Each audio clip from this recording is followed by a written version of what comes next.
Hi friends, இப்போ மெலிசாக இந்த இட்லியை கட் பண்ணி ஃப்ரை பண்ணலாம் ஃப்ரெண்ட்ஸ். இப்போ நான் கட் பண்ணுறதை பாருங்கள் ஃப்ரெண்ட்ஸ். இவ்வளோ மெலிசாக கட் பண்ணுங்க, அப்போ தான் நல்லா டேஸ்ட்டாக இருக்கும்.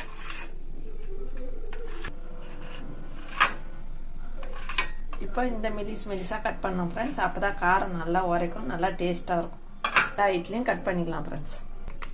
ஹாய் ஃப்ரெண்ட்ஸ், இப்போ அந்த இட்லி வரதுக்கு கொஞ்சமாக வேர்க்கடலை போட்டுக்கோங்க. மிக்ஸி ஜாரில் இந்த அளவுக்கு போட்டுக்கடலை இது ரெண்டுத்தையும் ஆட் பண்ணி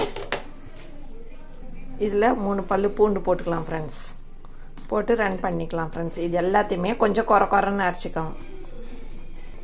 இது ரெண்டுத்துக்கும் கொஞ்சமாக மிளகாத்தூள் ஆட் பண்ணிக்கோங்க ஃப்ரெண்ட்ஸ். ரெண்டுத்தையும் குறைன்னு அரைச்சிடலாம். இப்போ இந்த தூளுக்கு ஏற்ற உப்பு ஆட் பண்ணிக்கலாம் ஃப்ரெண்ட்ஸ். இட்லியில் உப்பு இருக்குது, இதில் கொஞ்சமாகவே உப்பு ஆட் பண்ணிக்கோங்க ஃப்ரெண்ட்ஸ். இப்போ இதை நல்லா கலக்கிடலாம் ஃப்ரெண்ட்ஸ். இப்போ கடாய் வச்சு எண்ணெய் ஊற்றியாச்சு ஃப்ரெண்ட்ஸ். இதில் கடுகு ஆட் பண்ணிக்கோங்க. நம்ம இப்போ அரைச்ச பொடியை இந்த எண்ணெயிலே ஆட் பண்ணிக்கோங்க.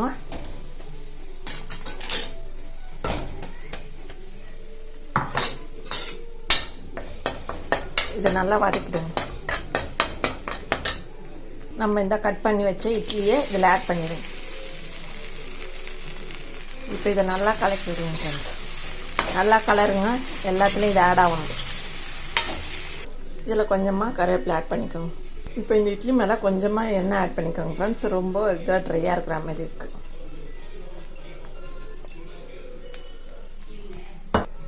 இப்போ இந்த இட்லி ஃப்ரை ரெடி ஆயிடுச்சு ஃப்ரெண்ட்ஸ். இதே மாதிரி செஞ்சு சாப்பிட்டு பாருங்கள் ஃப்ரெண்ட்ஸ். செம்ம டேஸ்ட்டாக இருக்கும் இந்த இட்லி ஃப்ரை. இந்த வீடியோ பிடிச்சிருந்தால் லைக் பண்ணுங்கள், ஷேர் பண்ணுங்கள், சப்ஸ்கிரைப் பண்ணுங்கள் ஃப்ரெண்ட்ஸ். டாட்டா, பாய் பாய். மீண்டும் அடுத்த வீடியோவில் சந்திப்போம்.